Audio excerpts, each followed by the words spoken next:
जनतेचा अधिकारनामा जाणीव हक्काची या न्यूज चॅनलमध्ये आपले स्वागत आहे। महापालिकेच्या शाळेची दूरदर्शीबाबतची चौकशी व समिती गठन व्हावी। मराठी एकीकरण समिती। महापालिकेच्या शाळेत मूलभूत पाणी व स्वच्छतागृह नसल्याने शाळेत घेतलेला प्रवेश पालक रद्द करत असतील तर आपणासाठी ही लज्जास्पद बाब आहे। यासाठी पूर्णपणे पालिकेचे भोंगळ कारभार जबाबदार आहेत। प्रत्येक विद्यार्थ्याला दर्जेदार शिक्षण मिळणे हा त्याचा मूलभूत हक्क आहे व तो मिळालाच पाहिजे अशी मागणी निवेदनाद्वारे पालिकेचे उपायुक्त श्री आढाव यांना देण्यात आला। इचलकरंजी ही जनसामान्य कामगार वस्ती मोठ्या प्रमाणात असलेली वस्तीनगरी आहे।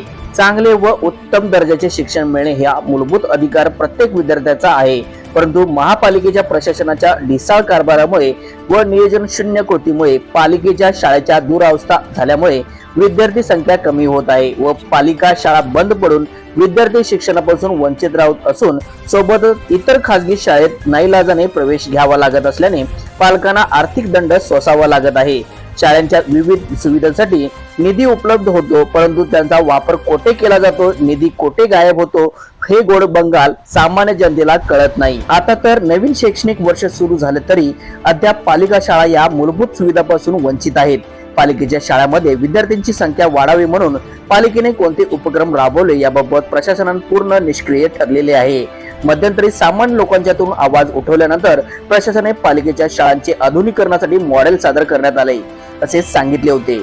त्याचे काय झाले याचा पाठपुरावा कुठपर्यंत करण्यात आला, वेळोवेळी निधी उपलब्ध असूनही सुविधा शाळेत का उपलब्ध झाल्या नाहीत, यामध्ये कोणता भ्रष्टाचार झाला का, विद्यार्थ्यांची संख्या पालिकेच्या शाळेमध्ये वाढावेत म्हणून आपण काय उपक्रम घेतला, या सर्वांची चौकशी व्हावी। यासाठी निपक्षपणे कार्य करणाऱ्या शिक्षकांची व सोबत आमच्यासारख्या सामाजिक संस्था याची 5 जणांची समिती नेमून यावर विचार व्हावा। पालिकेच्या शाळेची दुरुस्ती होऊन विद्यार्थ्यांना शिक्षणाचा मूलभूत हक्क मिळावा, तेही दर्जेदार व पालिकेच्या शाळेत विद्यार्थ्यांची संख्या कशी वाढेल यावर भर द्यावा अशी मागणी निवेदनाद्वारे करण्यात आली आहे। पुढील 15 दिवसात यावर कोणतीही कारवाई किंवा अहवाल उपलब्ध झाले नसल्यास पालिकेतील शाळेच्या विद्यार्थ्यांसोबत तीव्र आंदोलन छेडण्यात येईल। या पूर्णपणे पालिका प्रशासन जबाबदार राहील असे ही सांगण्यात आले।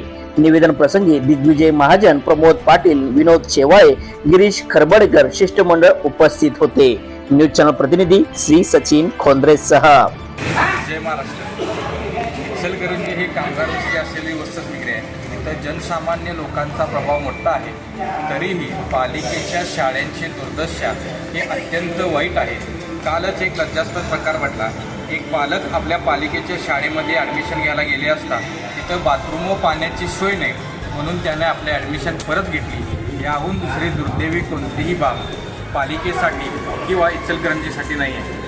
त्यासाठी कोट्यावधी निधी हा शासनाकडून पालिकेला येत असतो, परंतु वर्ष अखेर नवीन शैक्षणिक वर्ष चालू होत आहे तरीही पालिकेने जबाबदारीपूर्वक कोणतेही डागडुजी किंवा विद्यार्थ्यांची संख्या, पालकांचा कल आपल्या पालिकेच्या शाळेकडे कसे वाढावा यासाठी कोणताही उपक्रम किंवा कोणतीही तरबीज तिथे केलेली नाही आहे। यासाठी आम्ही या निवेदनाद्वारे पूर्णपणे डागडुजी आत्तापर्यंत का झाली नाही, अशी दुर्दशा कोणामुळे झाली याची सखोल चौकशी व्हावी। यासाठी तज्ज्ञ शिक्षकांची समिती व सोबत आमच्यासारखी सामाजिक संस्था येऊन एक समिती नेमून याची पूर्णपणे चौकशी व्हावी अशी मागणी आम्ही या निवेदनाद्वारे करत आहे।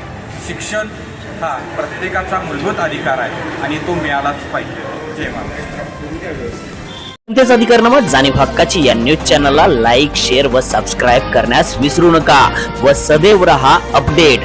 जाहिराती व बातमीसाठी आजच न्यूज चॅनलशी संपर्क साधावा।